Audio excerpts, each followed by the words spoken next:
po ako niyayakap ng ganun eh.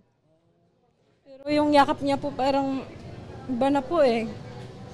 Iba po yung pakiramdam ng yakap niya. Tapos basta iba po. Di pa rin matanggap ni Mikey Balatbat ang sinapit ng kinakasamang si Manny. Ang konduktor ng bus na nahati ang katawan matapos magkasunod na matumbok ng isang kotse at isang truck sa General Trias, Cavite hating gabi kahapon. Dinatnan ko siya sa tanggapan ng General Trias Cavite Police Station kanina. Sobrang sakit po. Kasi po, may tatlong anak po kami. Tapos siya lang po yung nagtatrabaho.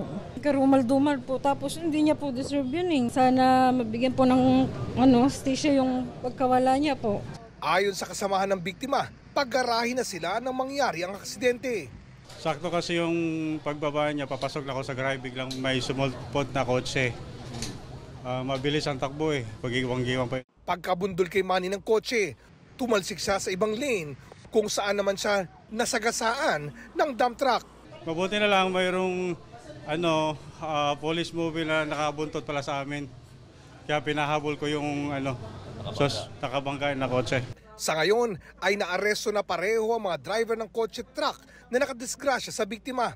Ang driver ng kotse na unang nakasapol kay Manny, nakainom ayon sa mga pulis.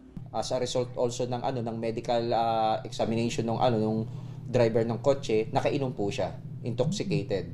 So medyo malayo-layo na po sa area nung na-interception nung mga patrol natin. It could aggravate the circumstance of the case po. But it will depends on the court na magta-try po dito sa soon to be respondent po natin. Sumailalim na rin sa inquest proceedings ang dalawang driver na naharap sa reklamong reckless imprudence resulting to homicide. Tumangging magbigay ng pahayag ang driver ng kotse. Ang driver naman ng truck, sinabing wala siyang kasalanan sa nangyari. Wala akong dahil siya po ang may sa akin isabit lang po.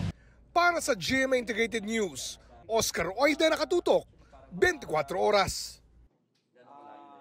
700 meters from the... So nung naharang siya, sir, talagang very evident yung pagkalasing. Opo, medyo... Wala siya kasama.